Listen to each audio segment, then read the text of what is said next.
पर्यन्तां नमोऽस्मृताय नमो आयर्याय नमो वज्राय नमो लोये स्वल्पसाराय नमो समय साराय स्वानुभूत्या च कास्तु चित् स्वभावाय भावाय सर्वभावान्तरक्षते मंगलम भगवान वीर मंगलम गौतमो मंगलम कुंद कुंदाय जैन धर्मोस्तु मंगल सर्वमंगल मांगल्य सर्व कल्याण कारकम प्रधानम सर्वधर्माय जैनम जयपुर शासन ओंकार बिंदु संयुक्तम नित्यं ध्यायन्ति योगिनः कामदं मोक्षदं चैव ओंकाराय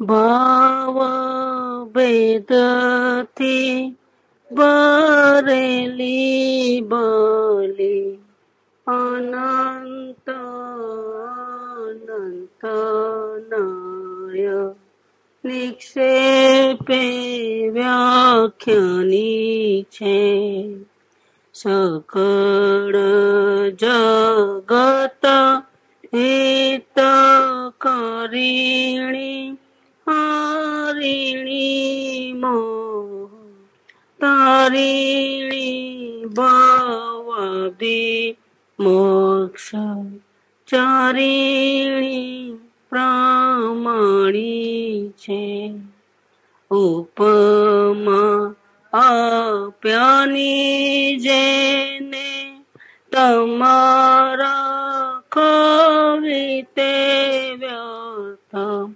आपवाथी निज मती मपाई में मनी छे अहोराज चंद्र बाल ख्याल नती पामताए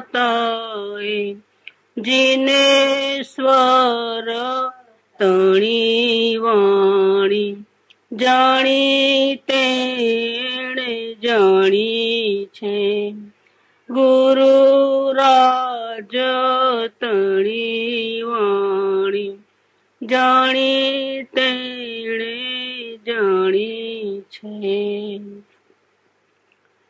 ये जिनेश्वर की वाणी के ऊपर कृपाविडियो ने एक गीत बनाया है। जिनेश्वर की वाणी कैसी है तो अनंत अनंत भाव भेद से भरी है और इसमें अनंत अनंत नए निक्षेप उसके वाणी में आते हैं। सकल जगत हितकारिणी है और मोह को हारने वाली हारिणी है, मोह हारिणी। भवाब्दी से तारने वाली है, तारिणी भवाब्दी। मोक्ष चारिणी प्रमाणी छे। उपमा आप्यानी जेने तमा राखवी ते व्यर्थ। इस वाणी को कोई उपमा लागू नहीं पड़ती है और अगर उसकी कॉपी करने जाए कोई तो उसकी मति बुद्धि का माप निकल जाता है। जिनेश्वर की वाणी की कोई कॉपी नहीं कर सकता है, उसकी बुद्धि का माप निकल जाता है। ओ राजचंद्र बाल ख्याल नहीं पामता है। लोगों को, संसारी जीवों को जिनेश्वर की वाणी की महिमा नहीं है। बाकी तो जिनेश्वर की वाणी तो जिसने जानी है उसने जानी है, उसका महिमा उसको आता है, अन्य लोगों को महिमा उसका आता नहीं है।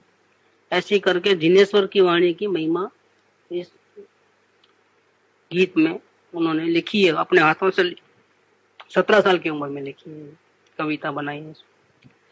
मांगलिक में अपन ये ले सकते हैं और प्रवचन के बाद भी अगर हम जिनवाणी की पूजा करें तब भी ले सकते हैं। अभी अपना चलने वाला जो विषय है श्रीमद् राजचंद्र वचनामृत 609 नंबर का, इसमें शुरू से पहले पढ़ लेते हैं। 6 पॉइंट चले हैं, बाद में भी 7वें पॉइंट से शुरू करेंगे। ये पत्र जो है सत्संग का है, सत्संग की महिमा बताने वाला है। और कृपाविडियो पत्र की आखिर में लिखते हैं कि ये पत्र मैंने बहुत संक्षेप में लिखा है, विस्तार से नहीं लिखा है। अति अल्प शब्दों में मैंने ये पत्र लिखा है। इसका मतलब क्या कि अति अल्प शब्दों में भी जब इतना महिमा लिखा है तो विस्तार करेंगे तो कितना महिमा होता। तो सत्संग का महिमा हम कर नहीं सके, इतना महिमा है। संक्षेप में लिखे हुए ज्ञानी के मार्ग के आश्रय के उपदेशक, ये जो पत्र है वो कैसा है कि अगर हृदय में उतर जाए ना तो ज्ञानी के मार्ग पे चलने का हमारा निश्चय हो जाए। ऐसे इन वाक्यों का मुमुक्षु जीव को अपने आत्मा में निरंतर परिणमन करने योग्य है। कभी कभी एक आध घंटा करना ऐसा नहीं है, निरंतर उसका परिणमन हो जाना चाहिए आत्मा के अंदर इन वचनों का, जिन्हें हमने अपने आत्मा गुण का विशेष विचार करने के लिए शब्दों में लिखा है। ये लिखते लिखते भी हमने दूसरों का सिखामान देने का भाव नहीं है कि आप सत्संग करो न ऐसा करो न वैसा करो, ऐसा नहीं है। वास्तव में तो खुद को इतनी महिमा आई है सत्संग की, इसलिए लिखा गया पत्र है। फिर अगर ऐसा पढ़ने से अगर किसी को सत्संग की महिमा आती है तो अच्छी बात है, तो उसका आत्म कल्याण होगा ही होगा। लेकिन वास्तव में ये पत्र उन्होंने लिखा है वो अपने अब खुद को सत्संग की बहुत जबरदस्त महिमा है। खुद को भी जो ज्ञान दशा आई है वो सत्संग की कृपा से ही आई है, सत्संग करने से ही आई है। इसीलिए वो सत्संग की बहुत महिमा उनके हृदय में होने से ये पत्र उन्होंने अति अल्प शब्दों के अंदर, संक्षेप के अंदर सत्संग की महिमा का लिखा है। तो शुरुआत है तो सत्संग की महिमा का, लेकिन शुरुआत करते हैं मोक्ष से। उसके 6 पॉइंट कल चले थे, आज फिर लेते हैं उसको। नंबर 1, सहज स्वरूप से जीव की स्थिति होना, इसे श्री वितराग मोक्ष कहते हैं। मुक्ति किसको कहते हैं? जैसा आत्मा का ओरिजिनल स्वरूप है वैसी उसकी हालत हो जाए, वर्तमान दशा भी ऐसे ही हो जाए। जैसे आत्मा के अंदर अनंत सुख है तो वर्तमान दशा में भी अनंत सुख की प्राप्ति होवे और अंश मात्र भी दुख न होवे, ऐसी स्थिति को श्री वितराग मोक्ष कहते हैं। दूसरा पॉइंट, जीव सहज स्वरूप से रहित नहीं है, मतलब उसके अंदर में दुख भरा है ऐसी बात नहीं है। सुख ही सुख है अंदर में, सुख से रहित नहीं है वो, परंतु उस सहज स्वरूप का जीव को मात्र भान नहीं है। जो भान होना उसका ही नाम सहज स्वरूप में स्थिति है। सहज स्वरूप में स्थिति कब होगा कि उसके लिए कुछ उठापटक करने की जरूरत नहीं है। मेरा स्वरूप ऐसा है, ऐसे भान हो जाए, ज्ञान हो जाए, बस अपने आप वो शांत दशा में आ जाएगा। क्यों ये भूल गया अपने स्वरूप को? कि संग के योग से यह जीव सहज स्थिति को भूल गया है। हमेशा दूसरों के बारे में सोचता है, शरीर के बारे में, कुटुंब के बारे में, समाज के बारे में, अन्य परिग्रह के बारे में, शत्रु के बारे में, मित्र के बारे में, ऐसा सोचते रहता है। इसके पीछे वो अपना समय बर्बाद करता है और अपने आत्मा की दरकार नहीं करता है। तो संग के योग से यह जीव सहज स्थिति को भूल गया है और संग की निवृत्ति से अपने सहज स्वरूप का अपरोक्ष माने प्रत्यक्ष भान प्रकट होता है, मतलब आत्मा की अनुभूति होती है। अभी करता है तो अभी हो जाती है, बड़ी बात नहीं है। अगर बाहर का सबका पंचायत छोड़ देवे और अंतर्मुख दृष्टि करे तो अभी भी हो सकता है आत्मा ज्ञान। ऐसा होने के लिए मतलब संग की निवृत्ति होवे और आत्मा में स्थिति होवे, इस कारण से सभी तीर्थंकर आदि ज्ञानियों ने असंगता को ही सर्वोत्कृष्ट कहा है। मतलब सबका संबंध छोड़ देना, किसी का संबंध नहीं रखना, किसी के बारे में नहीं सोचना, केवल अपने आत्मा में ही लीन हो जाना, ऐसी असंगता को सर्वोत्कृष्ट कही है कि जिसमें सर्व आत्म साधन रहेगा है। अगर आत्म कल्याण हो जाए तो जितना भी आप पूजा भक्ति व्रत तप उपवास करो, ये सबकी वैल्यू है। अगर आत्म कल्याण नहीं है और व्रत पूजा भक्ति करते हो, पंचमावत पालन करते हो, 28 गुण शास्त्र पठन, कोई वैल्यू नहीं है, जीरो है। आत्म कल्याण है, आत्मज्ञान है तो वैल्यू है। आत्मज्ञान के बिना करते हो तो कोई वैल्यू नहीं है। ऐसा सभी ज्ञानियों ने कहा है। सर्वजिनागम में, ज्ञानियों ने तो कहा है लेकिन शास्त्रों में भी वही बात है, सर्वजिनागम में कहे हुए वचन, हर पन्ने पे जो जो भी लिखा है सब एकमात्र असंगता में ही समा जाते हैं। इसका हेतु एकमात्र यही है कि जीव पर परिचय से हटे और अपने स्वरूप में लीन हो जाए और शांति हो जाए, क्योंकि वह होने के लिए ही वे सर्ववचन कहे हैं। जीव को शांति दिलाने के लिए ही, अशांति से बचाने के लिए, भवभ्रमण से छुड़ाने के लिए ही ये सब जिनागम में वचन कहे गए हैं। एक परमाणु की चर्चा की है और 14 राजलोक की भी चर्चा की है। मामूली मामूली बारीक क्रियाकांड की बात भी की है, पानी ज्यादा नहीं फेंकना, ऐसी छोटी छोटी बातें। वहां से लेकर के बड़ी बड़ी क्रिया हैं, समाधि मरण तक की, श्रेणी लगाने तक की, जो बहुत दुष्कर है, ऐसी क्रियाओं का भी वर्णन इसमें कहा है।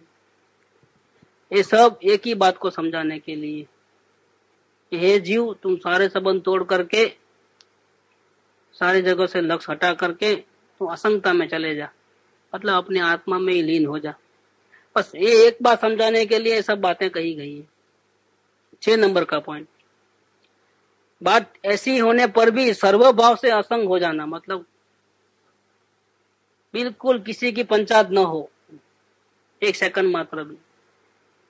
ये बहुत मुश्किल कार्य है, क्योंकि हम देखते हैं अपने परिणामों को तो कहीं ना कहीं पंचायत किए बिना रहते नहीं। ये सारी की सारी पंचायत खत्म हो जाए और सभी प्रकार के विकल्प खत्म हो जाए और आत्मा में लीन होना तो बहुत मुसीबत वाली बात है। इतना कोई आसान कार्य नहीं दिखता है। एक तो ये बहुत कठिन कार्य है, दूसरा कोई जीव अपने आप करने जाएगा तो होने वाला ही नहीं है। जितने भी सिद्ध भगवान हुए हैं आज तक, तीर्थंकर के जीव को भी सत्संग की जरूरत पड़ी है। महावीर स्वामी के जीव को भी कोई गुरु होना, रास्ता बताने वाले मिले तभी उन्होंने पलटे हैं, तब तक नहीं पलटे हैं। पारसनाथ भगवान को भी हाथी के बहू में मुनिराज समझाते हैं तभी उन्होंने पलटा मारा है। महावीर स्वामी के जीव को भी सिंह की पर्याय में मुनिराज समझाते हैं तभी पलटा मारा है। चाहे तीर्थंकर का जीव क्यों न हो, द्रव्य क्यों ऐसा न हो, ऊंचा का ऊंचा, लेकिन बिना सदगुरु के, बिना सत्संग से उनको भी रास्ता नहीं मिला है। इतने महान आत्माओं को भी सत्संग की जरूरत पड़ी है। तो कहते हैं कि एक तो ये अंदर में सभी से मुक्ति करके, सभी का विचारों को हटा करके केवल आत्मा में लीन होना बहुत मुसीबत वाली बात है। कुछ नहीं तो भी वो आत्मा का विचार करते रहेगा कि मैं शुद्ध हूँ, मैं बुद्ध हूँ, मैं ऐसा हूँ, मैं वैसा हूँ, मैं ज्ञान का सागर हूँ, मैं सुख का सागर हूँ, ऐसे तारीफ करते रहेगा, तो भी आत्मा कल्याण नहीं होता है। तारीफ के बिना अपने आप उपयोग अंदर में लग जाना चाहिए, कोई भी विकल्प के बिना। दूसरे का तो विकल्प करना ही नहीं है, लेकिन अपने आत्मा के भी जो ये विचार चलते हैं वो भी नहीं करना है, नहीं करना है। किसकी महिमा? विचार से थोड़ी आती है, ज्ञान से महिमा करना। महिमा करने के अंदर मन का आधार नहीं लेना, किसी इंद्रियों का और मन का आधार नहीं लेना। हाँ, पहले होता है ऐसा कि पहले क्या होता है, मुमुक्षु जीव को आत्मा का दर्शन करना है तो पहले क्या होता है कि बाहर का आधार छूटता है और मन के द्वारा जो सारे दिन दूसरों की पंचायत करता है, समाज की, कुटुंब की, शरीर की, परिग्रहों की, शत्रु की, मित्र की, भूतकाल की, भविष्य की, जो पंचायत करते रहता है दिन रात, वो पूरा बंद हो जा करके अपने आत्म कल्याण की भावना बढ़ते ही पहले क्या होता है कि वही मन अब आत्मा के विचार करने लग जाता है, सदगुरु के विचार करता है, भक्ति की विचार करता है, संसार का विचार छूटता है, सत्संग का, भक्ति का, गुरु का, देव गुरु शास्त्र की महिमा का, आत्मा की महिमा का विचार करने लगता है। लेकिन एक बीच में रास्ते में है, अभी पहुंचा नहीं। पहुंचेगा कब कि ये विचार भी खत्म हो जाए, सबके सब, सारे के सारे विचार खत्म हो जा करके एक अकेली आत्मा में ही देखना होवे, ज्ञान में लीन हो जाए, तब तक हमको कार्य करना है। जब आत्मा का विचार भी छूट करके ज्ञान जब ज्ञान को देखेगा तब जाकर के आत्मा का दर्शन होगा, इसके पहले नहीं होगा। ये बात कहते हैं कि ये बहुत मुश्किल है, ये बहुत मुश्किल है, और अपने आप होना तो बहुत ही मुश्किल है, वही रखने वाला नहीं है। ऐसा विचार करके श्री तीर्थंकर भगवान ने सत्संग को उसका आधार कहा है। क्या हुआ है? तीर्थंकर भगवान को मालूम है संसारी जीवों की क्या हालत है। उनको ये पता है कि बहुत मुसीबत है, असंग होना बहुत मुश्किल है। जब तीर्थंकर जैसे महावीर स्वामी जीवों को भी, पार्थनाथ के जीव को भी, इतने बड़े महान आत्मा को भी सत्संग की जरूरत पड़ी है, तो संसारी जैसे हम जैसे संसारी जो पामर जीव हैं, दिन रात दूसरों के बारे में सोचते रहते हैं, कितनी आशाएं अपेक्षाएं हैं संसार में, ऐसे जीव को बिना सत्संग से तो आत्मज्ञान होने का कोई सवाल ही नहीं होता है।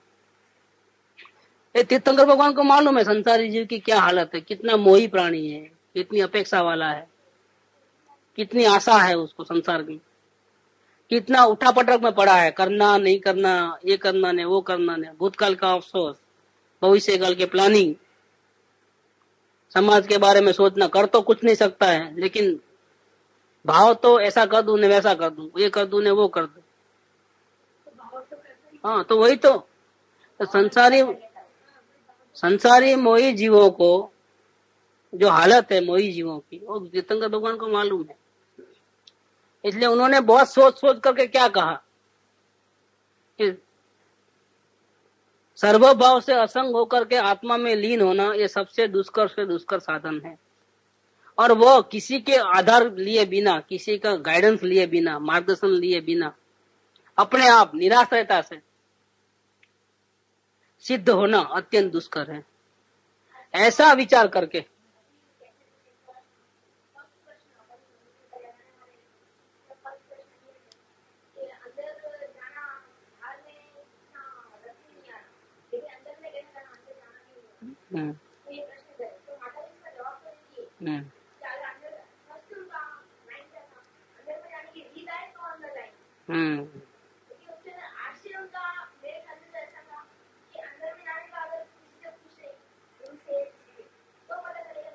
नहीं चल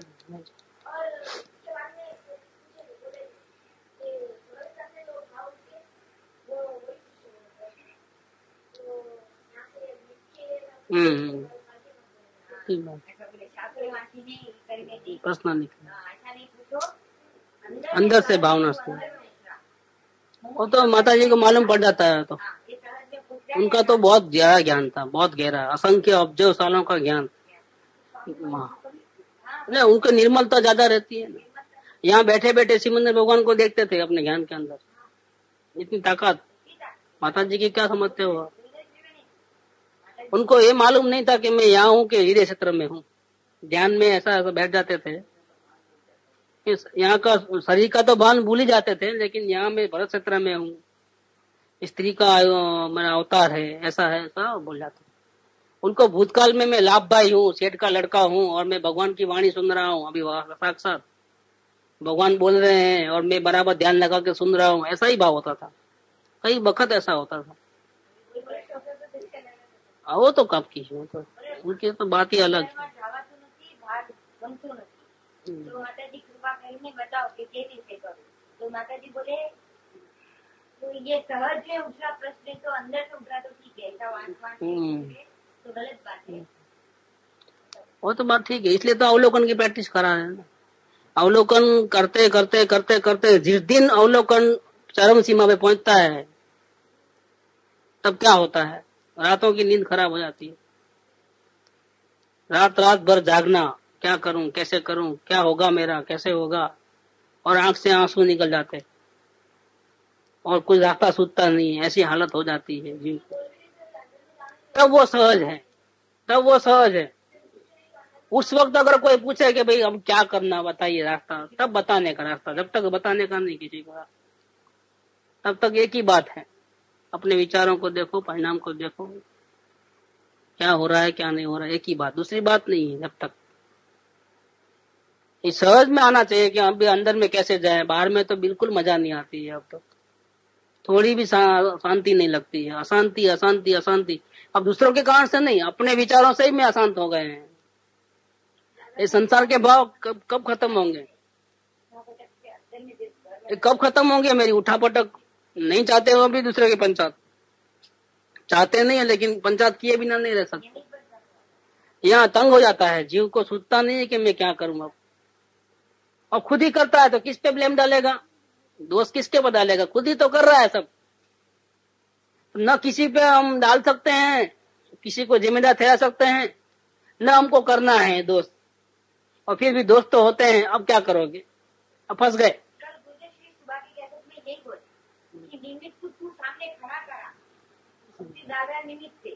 तो गलत बात है। और प्रश्न भी ऐसा पूछा था कि राग फिर कौन करता है, तो बोले राग जीव स्वतंत्र करता है।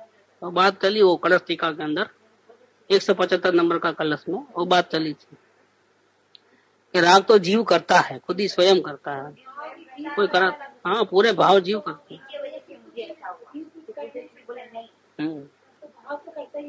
भाव करता है अज्ञानता से, ज्ञान से नहीं। ज्ञान में अगर ज्ञान में हो जाएगा तो नहीं करेगा। जब तक आत्मा ज्ञान नहीं है तब तक जो भाव होता है उसका जिम्मेदार कौन? स्वयं, अज्ञानता के कारण से। जब ज्ञान हो जाएगा तो वो भाव नहीं करेगा, इस अज्ञानता का भाव नहीं होगा। फिर जो उठापटक नहीं होगी, अशांति नहीं होगी, भविष्य की चिंता नहीं होगी, मेरा क्या होगा और डर नहीं लगेगा, मौत का भी डर नहीं लगेगा। आत्मज्ञान होने के बाद तो बहुत शांति हो जाती है। शरीर में कैंसर हो जाए तो भी चिंता नहीं होती है जरा भी। बाहर में बहुत भयंकर लॉस हो जाए, एकदम शत्रु मारने को आवे, अपमानित हो जाए, सारी दुनिया में सब तू करे, तो अज्ञानी जीव जिंदा नहीं रह सकता। उसको तो मर जाने का दिल होता है। ज्ञानी जीव तो घबराते भी नहीं, ऐसे प्रसंग होते। बोलते अच्छा है मेरे पाप का उदया है ना, अच्छा है कर्जा चुक जाएगा मेरा कुछ भी बाल बांका होने वाला नहीं है। और दूसरे अज्ञानी जीवों को तो क्या होता है, किसी को मुंह दिखाने लायक नहीं हूं तो क्या होता है, मर जाने का भाव होता है। कई ऐसे प्रसंग बनते हैं संसार के अंदर, पाप का उदय आता है तो क्या होता है, कई ऐसे प्रसंग बनते हैं। तो जीव को ऐसा लगता है कि इससे तो मर जाना अच्छा, मैं सहन नहीं कर पाऊंगा। शरीर में बहुत जबरदस्त रोग हो जाए, या जवान लड़की भाग जाए घर से, या उसका कोई लड़की का कोई गलत कर लेता है काम, तो ऐसा कई प्रसंग बनते हैं। एक अकेला बेटा होता है जुआन, जो उसको पाल पोस के बड़ा किया, कमाया लिखाया सब किया, और उसका डेथ हो गया। जिसके आस पे हम टिके थे, बुढ़ापे का सहारा होगा वो हम जिंदे हैं और वो चले गया। ऐसे कई प्रसंग बनते हैं संसार के अंदर। तब क्या करोगे? तब जीव को बहुत लगता है कि अरे अब कैसे रहना हमारे, इससे तो मर जाना अच्छा है। इतना दुखी हो जाता है। लेकिन ज्ञानी नहीं घबराते हैं कभी भी। ज्ञानी को जरा भी चिंता नहीं होती है, जरा भी दुख नहीं होता है अंदर में, ऐसे ही शांत रहते हैं, बिल्कुल कोई प्रॉब्लम नहीं है। तो आत्मज्ञान का बहुत बड़ा चमत्कार है। एक दफे एक वक्त भी अगर दर्शन कर ले तो इतनी शांति हो जाती है। तो इतना बड़ा महात्मा है, और वो मोक्ष मार्ग में आ जाता है। संसार कट गया उसका, अनंत जन्म मरण का जो चक्कर था वो खत्म हो गया उसका। आत्मा का दर्शन मात्र से पूरा खत्म, बहुभ्रमण ही नहीं रहता है। लेकिन दर्शन होना बहुत दुष्कर है, और अपने आप होना तो बहुत ही मुश्किल है। ऐसा विचार करके श्री तीर्थंकर ने सत्संग को उसका आधार कहा है। देखो अब क्या कहा है कि आत्मज्ञान करना है, आत्मदर्शन करना है तो बिना सत्संग से नहीं होगा। ये बात को किसने कही? तीर्थंकर भगवान ने कही। तीर्थंकर भगवान ने यह सोचा है कि संसारी जीवों की हालत ऐसी है कि अपने आप तो आत्मदर्शन कभी करेगा भी नहीं, क्योंकि वो कितने काम पड़े हैं दिमाग के अंदर। 10 काम निपटाए तो 13 हो जाए, 13 निपटाए तो 56 हो जाए। ऐसी जिंदगी चले जाती है लोगों की। और काम तो क्या करेगा, लेकिन सोचना इतना है, भाव इतना करता है, हजारों लाखों भाव करता है एक एक घंटे के अंदर। काम तो क्या करेगा, वो एक दो भी काम नहीं कर पाएगा और लाखों करोड़ों भाव करता है। तो ऐसे संसारी मोही जीव की हालत है।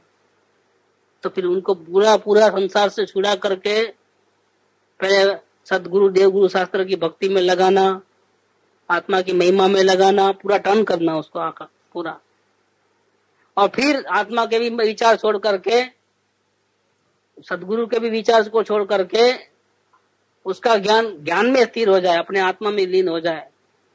ये तो बहुत मुसीबत वाला काम है। लेकिन इस सबको आसान कौन करेगा? भले ही मुश्किल काम है लेकिन आसान कौन करता है? सत्संग।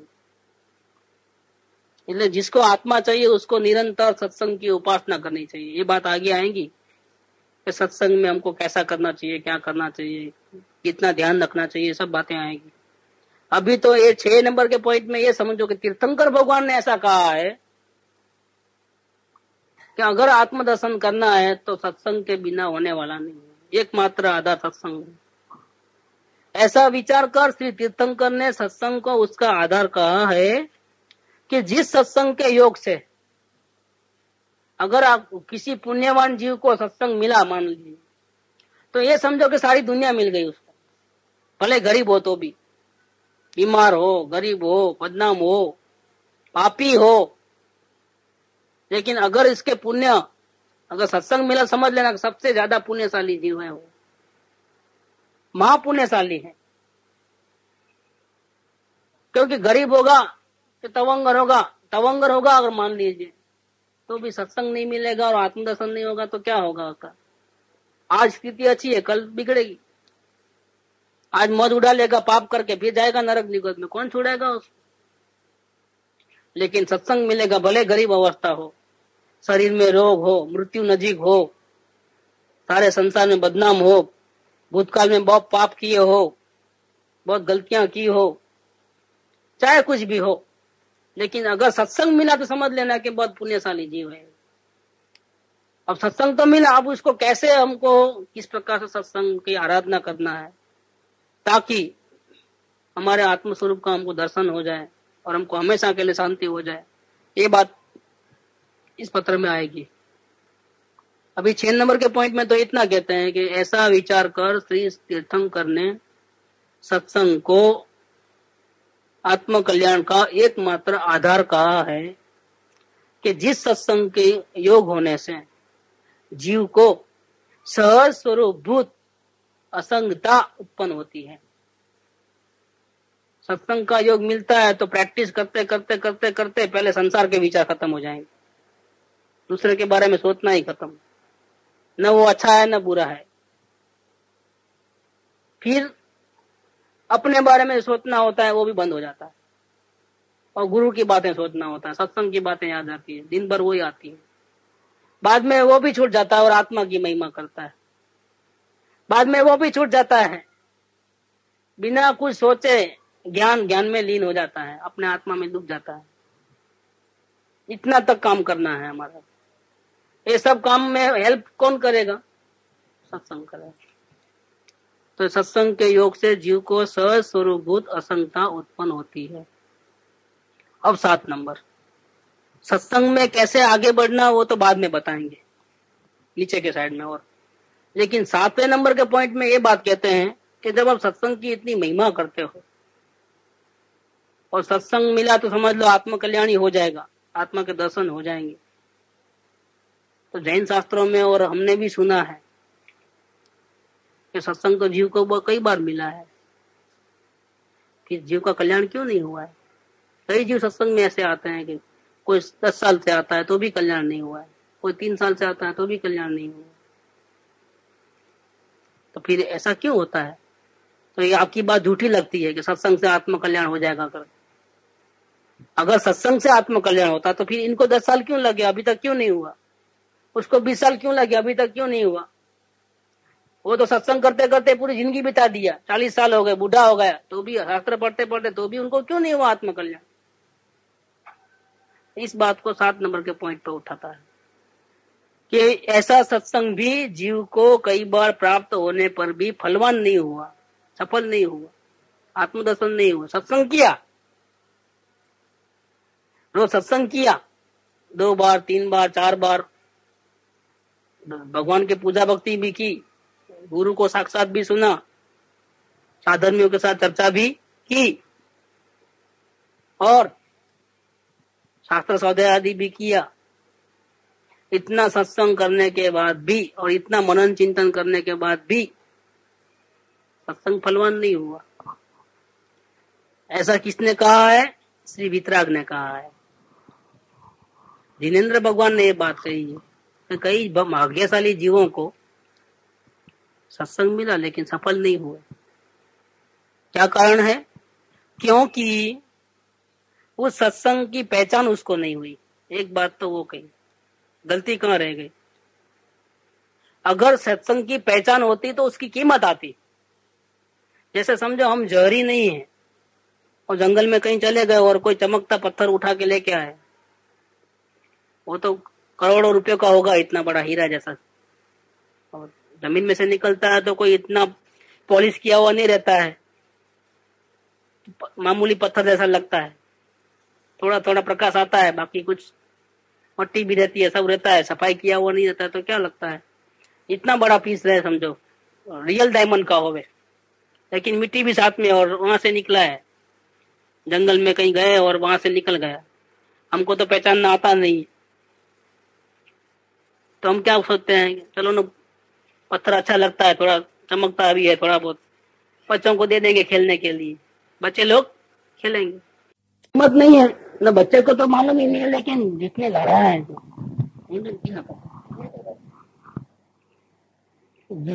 जो हम जो से बड़े लोगों ने लाया है, समझदार है, उनको पता नहीं है, क्योंकि जहरी नहीं है हम। तो जो करोड़ों रुपए की मिलकत वाला चीज था उसको हम कैसे करते हैं? ऐसा फेंकम फेंकी करते हैं घर के अंदर, जिधर आए रख देते हैं, हमको कीमत नहीं है। ऐसे सत्संग तो जीव को मिला। जिनेन्द्र भगवान कहते हैं कि सत्संग तो जीव को कई बार मिला, लेकिन ये हमारी आत्मा का उद्धार करने का एक मात्र साधन है। ऐसी कीमत नहीं आई सत्संग की। टाइम मिला सत्संग किया, नहीं मिला तो नहीं किया, नहीं माना है तो रुक गए, मेहमान को बुरा लगेगा, सत्संग को ठोकर लगा दिया। कोई रिश्तेदार बीमार पड़ा, नहीं उधर जाना ही पड़ेगा, मारो गोली सत्संग, तो क्या हुआ? सत्संग की वैल्यू नहीं रखी उसने, उसको ठोकर मारी है, सत्संग की वैल्यू नहीं की। थोड़ा सा कोई संग प्रसंग आया, घर में कोई उपाधि आई, कुछ भी हुआ, शारीरिक प्रॉब्लम, सामाजिक प्रॉब्लम, परिवार के प्रॉब्लम, सत्संग तो फिर बाद में कर लेंगे कभी भी, बहुत दूर पड़ता है ना, इतना खर्चा होता है, इतना वो होता है ना, ऐसा करके भी सत्संग की वैल्यू नहीं रखती। पहचान होवे तो वैल्यू होवे ना। और इसमें कोई जवेरी आ जाए, अपना खास दोस्त,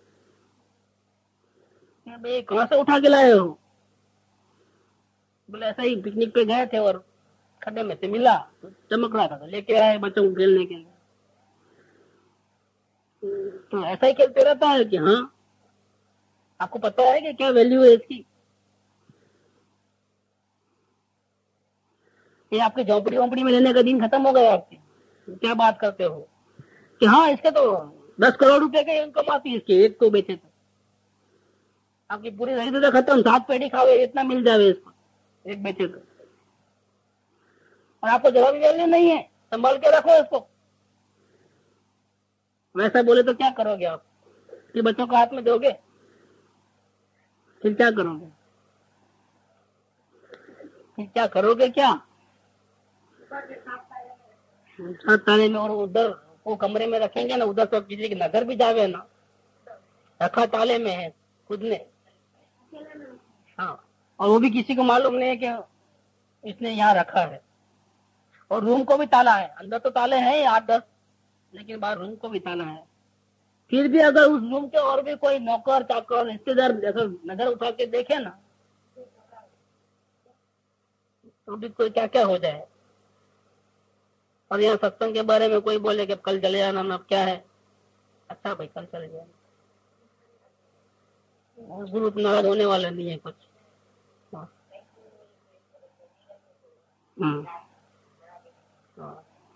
ऐसा भी होता है, ऐसा भी कई कई भाव आते हैं, कितने कितने भाव आते हैं सत्संग के बारे में, ये कीमत नहीं होने वाले को ऐसे भाव आते हैं, कई प्रकार के भाव आते हैं जीव को। आज जरा सुस्ती लग गई है तो अभी कल चले जाएंगे, आज बारिश है तो कल चले जाएंगे। बारिश में अगर घर में शादी हो तो क्या करता है जी, शादी होती है और पूरा तैयारी हो चुकी है और उतने में बारिश गिरी जबरदस्त, तो क्या करेगा, शादी रोक देता है क्या करता है? हार्ट अटैक हुआ है और बारिश बहुत गिरी है तो क्या करेगा, चलो ना दो ना, हो गई बात। शरीर की इतनी वैल्यू ना, आत्मा की तो कोई वैल्यू नहीं है ना जीव को। आत्मा की जिस दिन वैल्यू आएगी ना उस दिन उसको ही सत्संग की वैल्यू आती है, वो भी नहीं मालूम है, तभी तो ठोकर खाता है ना, पहचान नहीं आई इसके कारण से यही होगा। ये जिनेंद्र भगवान ने बात कही है, कृपाल ऐसा कहते हैं कि जीव को सत्संग तो भूतकाल में भी कई वक्त मिला है, इसके बावजूद भी उसको आत्मदर्शन नहीं हुआ है, क्या कारण है? क्योंकि उस सत्संग को पहचान करके इस जीव ने उसको परम हितकारी नहीं समझा। हितकारी समझो उतना काफी नहीं है, आप ये समझो परम हितकारी है, एकमात्र यही हित का कारण है।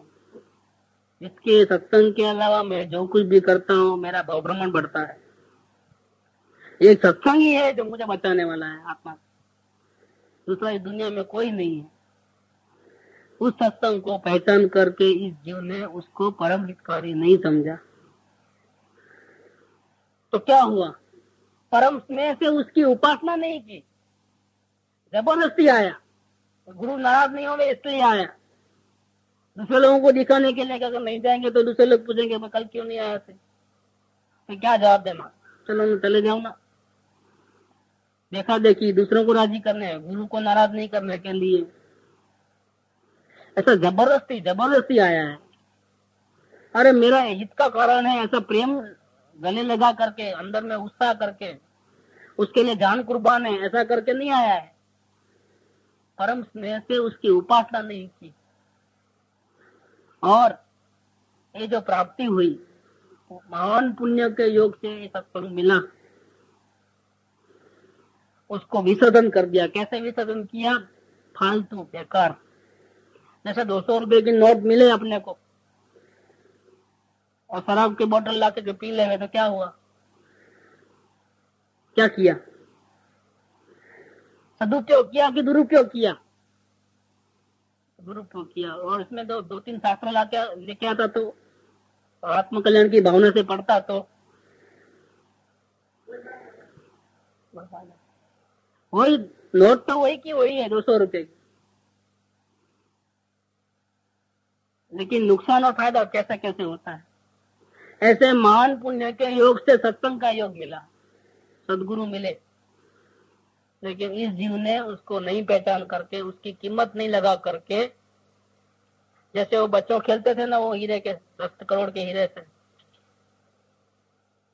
ऐसा उसको फालतू का खिलौना समझ लिया, उसको सत्संग की कोई वैल्यू नहीं रखी सत्संग की दृष्टि से, और प्राप्त का भी अप्राप्त फलवान होने योग्य संज्ञा से विसर्जन किया, आया हुआ मौका हाथ से गंवा दिया।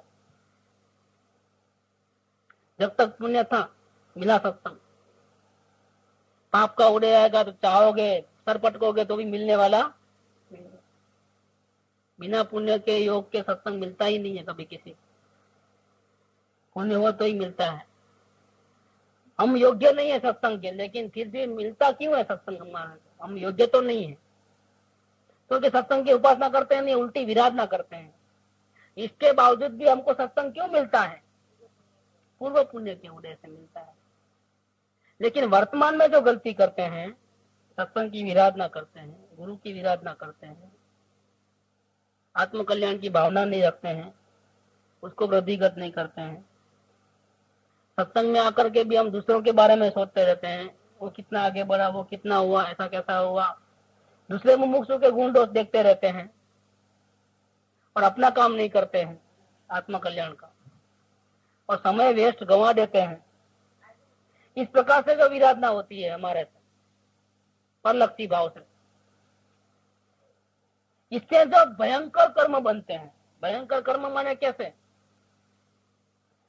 भयंकर इसलिए कहते हैं कि दर्शन मोह का कर्म बनता है। इसमें साहित्य मोह का होता है तो कोई बात नहीं। अगर समझो कोई जीव इतना पापी हो गए, इतना पापी हो गए कि एक बहुत बड़ा एटम बम बना करके पूरी दुनिया को खत्म कर डाले, एक को भी जिंदा नहीं रखे, सब तो खत्म, सब वनस्पति खत्म हो जाए। एक एक पत्ते में कितने जीव होते हैं, सब वनस्पति खत्म। समुद्र के पानी में जितने भी जीव है सब खत्म हो जाए एटम बम गिरने से। जमीन पे जितने भी जीव है सब खत्म, एक इंद्री से लेकर के पंचेंद्री तक सब, मनुष्य जानवर सब। इतनी बड़ी हिंसा कर देवे कोई जीव तो भी इतना पाप नहीं होता है जितना सत्संग की विराधना करने से पाप होता है। नहीं सुन करके बात, आत्मकल्याण की बात कहते हैं और उसको उठाता नहीं है जीव, और यहाँ आकर के दूसरे गई दुर्गुण, उसकी पंचायत, उसकी पंचायत, उसकी पंचायत, उसके साथ संबंध बढ़ाना, संसारी भाव रखना, उधर देखना उधर देखना, केवल आत्मकल्याण के लक्ष्य से नहीं आना, और उसके लिए कोई प्रैक्टिस नहीं करता है। यहाँ 1 घंटा सुनता है, यहाँ से निकल देता है, घर पे जाकर के वही झगड़ा पंचायत, सब अपेक्षाएं, आशाएं, वासनाएं, संसार भी चलता रहे और ये भी चलता रहे।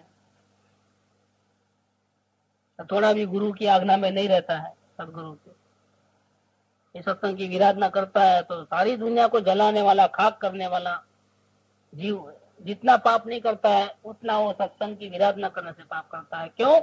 कि वो चारित्र मोह का पाप है और ये दर्शन मोह का पाप है। चारित्र मोह के पाप अगर उत्कृष्ट में उत्कृष्ट करेगा तो बहुत बहुत तो नरक मिलती है। इस काल में तो ऐसा कोई जीव ही नहीं है साथ में नरक मिले, ऐसा इस काल में नहीं है कोई। बहुत बहुत तो तीसरी नरक तक जाता है, ऐसा कोई पापी जीव नहीं है सातवीं नरक में जावे, ऐसा पाप कर सकते। वो भी वो तो कोई गिनती में नहीं है, वो तो पहली नरक में जाएगा, बहुत बहुत तो तीसरी नरक में नहीं। अगर ज्यादा से ज्यादा पाप करेगा तो भी जीव तीसरी नरक में जाता है, लेकिन ये तो इससे ज्यादा सदाम हुसैन है, बहुत बड़ा। अपन जो करते हैं ना सत्संग की विराधना, ये सदाम हुसैन के बाप हैं, दादाजी हैं, समझ लो आप। क्योंकि ये चारित्र मोह का काम किया उसने, और हम किसके करते हैं? दर्शन मोह। और उस बेचारे को तो पुण्य नहीं है इतने के जो सदगुरुदेव का योग मिले, सत्संग मिले, और हमको तो इतने भाग्यशाली है कि हमको सत्संग मिला है, आत्मकल्याण का कोई रास्ता दिखाने वाले मिले हैं। तो सदाम हुसैन से ज्यादा पापी हैं हम, क्या? उसको तो रास्ता दिखाने वाले नहीं मिले इसलिए बेचारा भटकता है, और हमको रास्ता दिखाते हैं इसके बावजूद भी हम उल्टे चलते हैं।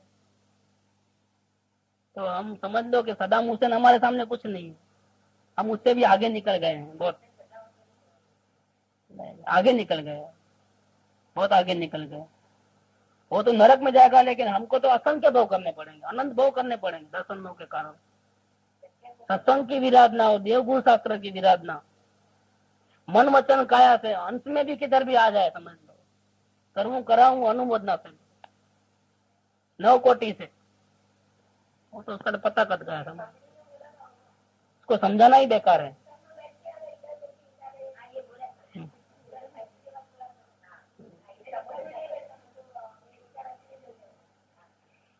उसका चला था उस टाइम, वो तो कब की बात है, बांधने वाला है 95 की बात, 96 जनवरी की बात, 96 जनवरी की बात है। तो क्यों नहीं आते हो सत्संग में? तो बोला मेरे परिणाम ठीक नहीं रहते हैं, तो फिर मेरे को ऐसी विराधना नहीं करनी है सत्संग की। फिर मेरे को चेहरा देखने के लिए बार बार ऊंचा उठना पड़ता है, और सबको डिस्टर्ब होता है, तो सब लोग दूसरों को भी डिस्टर्ब, मेरे परिणाम ठीक नहीं रहते, इससे तो मेरा सत्संग की विराधना हो जाती है। मेरे को सत्संग की विराधना नहीं करनी, तो सत्संग में बैठ करके मुझे ऐसा काम नहीं करने का, इससे तो नहीं आना अच्छा है, लेकिन आकर के ऐसा गलती करना, दर्शन को नहीं बढ़ाना। हो गई बात।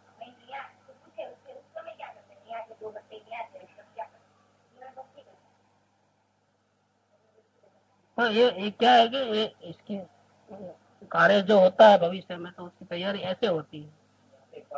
बोलो।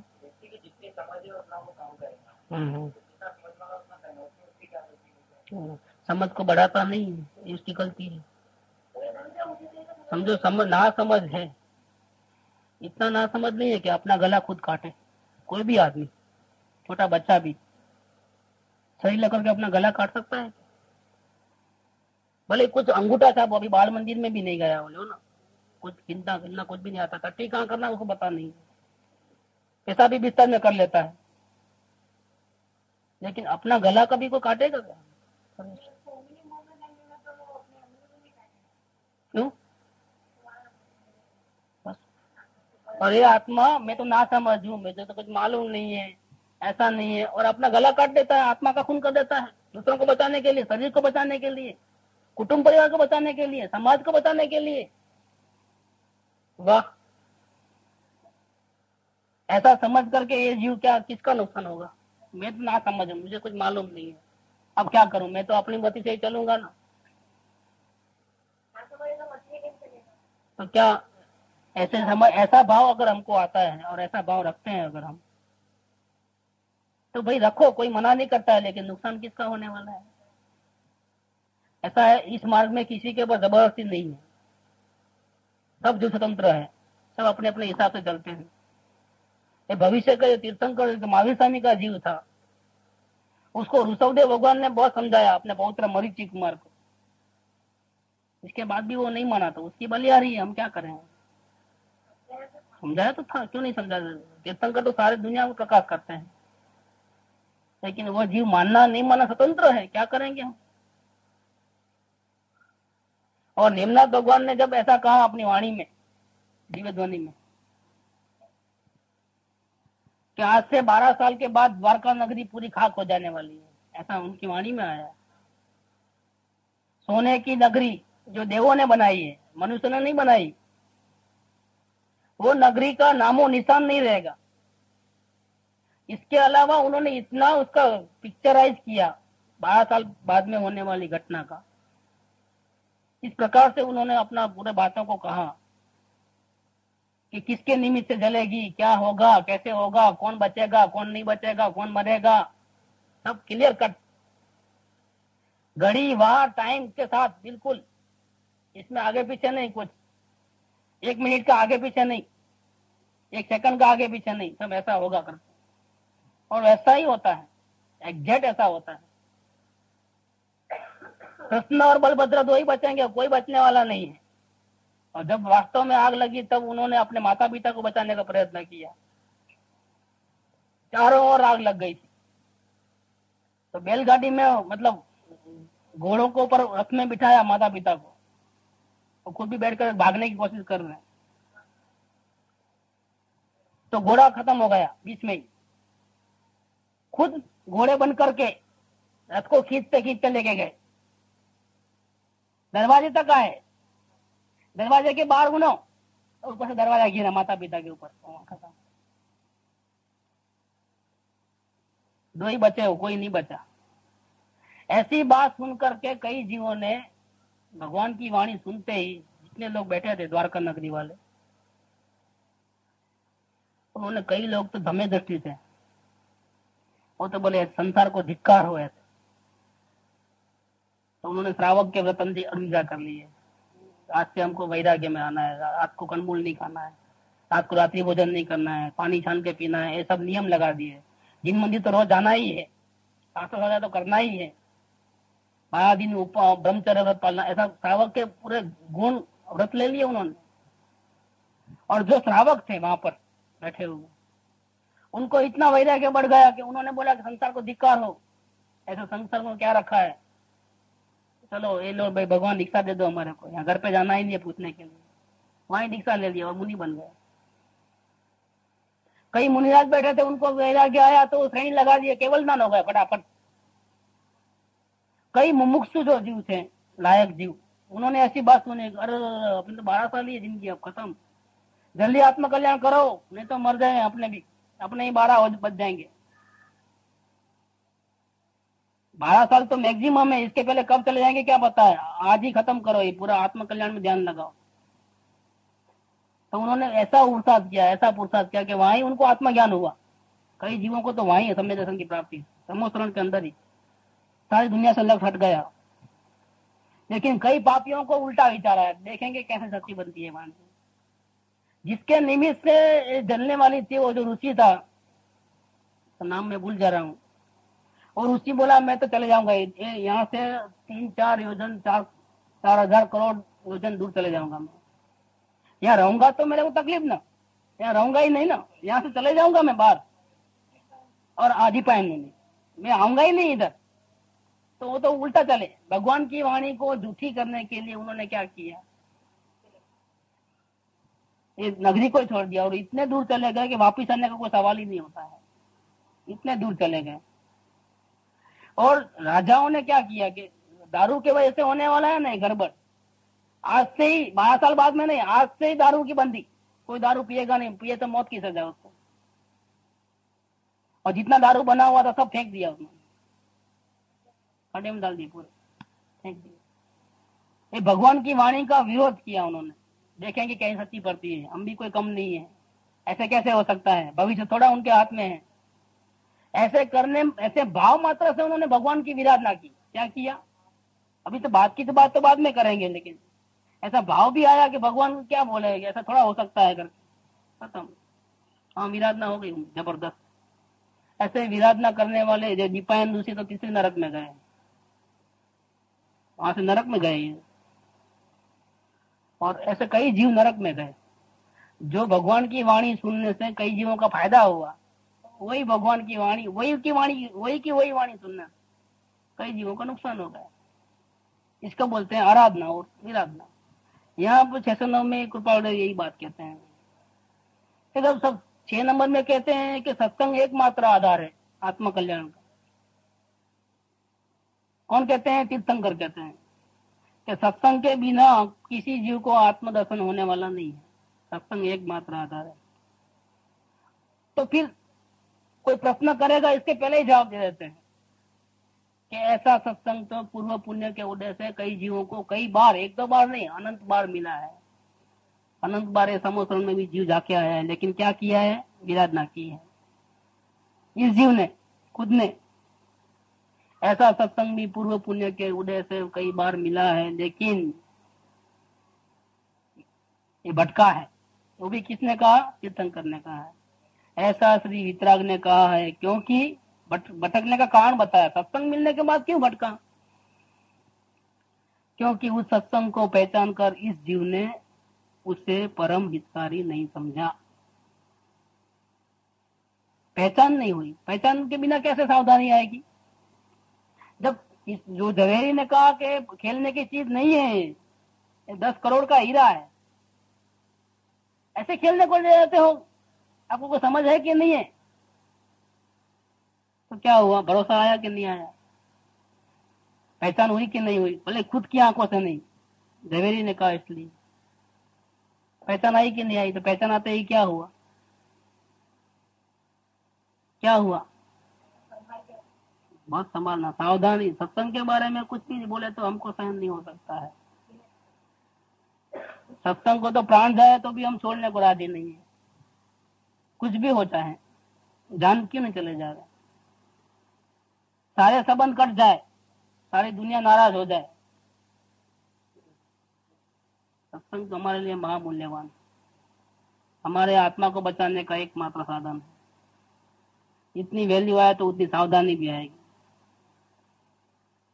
संसारी युवकों को सत्संग पसंद नहीं आता है, क्योंकि उनके स्वास्थ्य में बाधा पड़ती है, टाइम पे खाना नहीं बनता है, बच्चों को कौन संभालेगा पीछे, घर की बराबर ध्यान नहीं रखते हो, रिश्ते बिरादरी में व्यवहार नहीं करते हो, सारा दिन सत्संग सत्संग सत्संग, तो संसारी जीवों को पसंद नहीं आता है। वो लोग बाधा डालने की कोशिश करते हैं। और इसमें अगर हम कमजोर रह गए और हमको वैल्यू कम है तो हमारा क्या हाल होगा। अगर हमारे को वैल्यू कम है तो हमारा क्या हाल होगा। उनकी बात सुनेंगे तो क्या होगा, ये मनुष्य भाव गया हमारा, खत्म, जीरो हो जाएगा बिल्कुल, आया हुआ मौका हाथ से चले जाएगा। और अगर हम दृढ़ता से कह देवे उनको साफ साफ शब्दों के अंदर आपको घर का क्या क्या जिम्मेदारी देनी है बोलो, आगे पीछे कर लेंगे, लेकिन सत्संग के टाइम पे आप बिल्कुल नहीं बोलना हमारे। सत्संग तो हम करेंगे करेंगे करेंगे, और ये हमारा टाइमिंग है, इस प्रकार से हम जाएंगे आएंगे। चाहे इसके लिए हम साड़ी 2 4 कम पहनेंगे, खाना 2 टाइम नहीं 1 टाइम खाएंगे, और हो सके तो भूखे ही मरने को तैयार है, उपवास भी करने को तैयार है हम इसके लिए। सत्संग के बारे में आप कोई बोलना नहीं, कुछ इतनी दृढ़ता कर ले तो क्या होता है, तो सामने वाला बोले क्या धन्य हो आप, सत्संग के लिए इतना बलिदान देने को तैयार हो आप। हमने तो कभी सुना नहीं ऐसा कभी। सामने वाला को झुकना पड़ेगा, अगर हमारी ऐसी भावना अगर है, सामने वाले को झुकना पड़ेगा, आप जाओ, और सामने से बोलेगा अभी आप चले जाओ, आप काम छोड़ो, चलो आपका टाइम हो गया, भागो यहाँ। ये क्या हमको वैल्यू नहीं है इसलिए क्या करते हैं, सत्संग में आते हैं तो भी घर में जाकर के वही प्रॉब्लम होता है, काफी झगड़ा पंचायत वो है सब। सामने वाला बोलता है इसको कोई वैल्यू तो है नहीं, बेकार का सत्संग में जाकर के अपना घर का खराबा होता है, सत्संग में जाने को मना कर देते हैं, रोकते हैं, रोक लगाते हैं। न इधर के रहते हो न इधर के रहते हो, तो कम से कम इधर के तो रहो, वहां तो कोई जाकर के फायदा तो होता नहीं, पिता को समय बिगाड़ते हो, पैसा क्यों बिगाड़ते हो, क्या जरूरत है आपको। आखिर वहां जाते हो इतने टाइम से, फिर भी झगड़ा पंचायत तो चालू है, पैसा आता है तो ऐसी ही पड़ी है संसार की, जाके करते क्या हो वहां पर जाकर। इससे अच्छा है मत जाओ, यहाँ पर संभालो, घर बार संभालो, अपना समाज को संभालो। हर जगह समाज में व्यवहार रखना है कि नहीं रखना है हमारे, क्यों बाधा क्यों डालता है कोई, हमारी भावना में कमी होने से, हमको सत्संग की पहचान नहीं होने से। तो खोट किस में है, सामने वाले में है कि हमारे में है, हमारे में खोट। और ये भी एक विराधना का कारण बनता है। जो सत्संग से कई जीवों की जिंदगी बदल जाती है, उनके दुखों का अंत आता है, वही सत्संग की हमारे द्वारा विराधना होती है। उसी सत्संग को हमारे परिणाम को देख करके कई लोग गालियां देते हैं सत्संग को, कैसे कैसे गुरु हैं आपके, क्या यही सिखाते हैं क्या आपको, नहीं जाना आपके वहां पर, ऐसी लोग गालियां देते हैं। उसमें निमित्त कौन बनता है, वो तो कभी आया ही नहीं सत्संग में, तो क्या विराधना करेंगे। सत्संग की विराधना कौन करता है, यहाँ आने वाला ही करता है। इसका एकमात्र कारण है कि सत्संग को उसने पहचाना नहीं, पहचाना इसलिए उसको परम हितकारी नहीं समझा है। हितकारी समझा उतना काफी नहीं है मेरे कल्याण का, ऐसा नहीं। परम हितकारी एकमात्र मेरा हित यहाँ ही होने वाला है और किधर नहीं होने वाला है, ऐसा नहीं समझा, और परम स्नेह से उसकी उपासना भी नहीं की। और ये जो पूरे महापुण्य के योग से जो सत्संग मिला, उसको बेकार का आए हुए मौके को गंवा दिया, ऐसा जिनेंद्र देव ने कहा है। यह जो हमने कहा है, इस बात की विचारणा करते करते गहरा में जाकर के हमारे आत्मा में आत्मा गुण का आविर्भाव होकर के सहज समाधि पर्यंत प्राप्त हुए। ऐसे सत्संग को मैं अत्यंत अत्यंत भक्ति से नमस्कार करता हूँ। ज्ञानी पुरुष सत्संग को नमस्कार करते हैं, देखो तो सही। एक भाव तारी है, एक भाव के बाद तो मोक्ष जाने वाले हैं स्वयं। ऐसे महान आत्मा जिसकी हम कोई महिमा नहीं गा सकते, हमारे पास तो इतने शब्द ही नहीं है कि हम कृपा उदय की महिमा कर सकें। इतने गुण उनमें हैं, इस काल में तो कोई उनके बराबरी का कोई जीव देखने में नहीं आता। इतना महान महान महान उनकी ज्ञान दशा की बात तो अपन 255 में पढ़ी थी कल परसों। हम उनके बराबरी के हैं क्या? इनके नाखून बराबर नहीं है हम कृपालुदेव के। ऐसे महान कृपालुदेव किसको नमस्कार करते हैं? सत्संग को नमस्कार करते। उनको कीमत है, हमको नहीं है कीमत। अत्यंत अत्यंत भक्ति से नमस्कार करता हूँ, क्योंकि उन्होंने भी भूतकाल में सत्संग की विराधना की थी और कई भोग करने पड़े, उनको भटकना पड़ा उनको। बाद में पूरे संभल गए, सत्संग की आराधना में आए, आत्म कल्याण में लगे, तो उसी सत्संग से उनको आत्म कल्याण हुआ। यहाँ तक कि आत्मा की समाधि भी वहीं प्राप्त हुई, ऐसा बोले हैं। सत्संग की महिमा करते करते हम इतने लीन हो जाते हैं, सोचते सोचते सोचते सोचते, तो हमको तो लगता है कि हमारे गुणों का आविर्भूत होता है, मतलब आत्मा के पूरे गुण खिल जाते हैं, और यहाँ तक खिल जाते हैं कि निर्विकल्प आत्म समाधि हो जाती है, हमारे अनुभूति हो जाती है आत्मा की, आनंद आनंद आनंद हो जाता है अंदर का। तो ये आनंद होने में कौन कारणभूत हुआ? सत्संग कारणभूत हुआ। इसलिए हम क्या करते हैं, ऐसे सत्संग को मैं अत्यंत अत्यंत भक्ति से नमस्कार करता हूँ। देखो, सत्संग भी भक्ति करने की चीज है।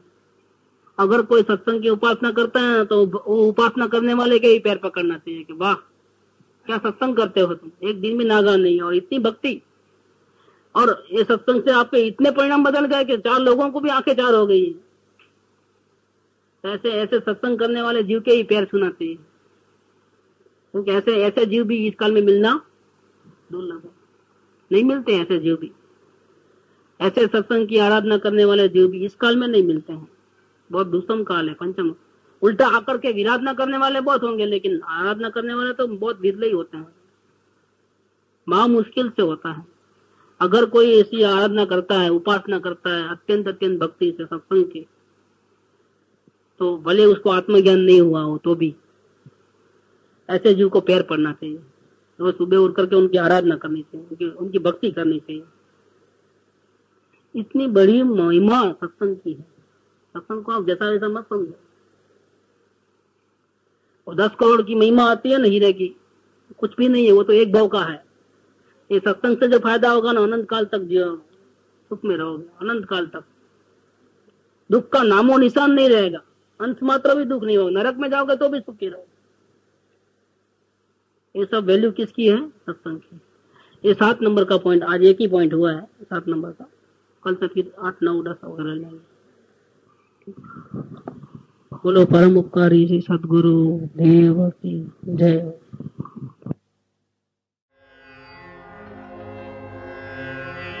सुख था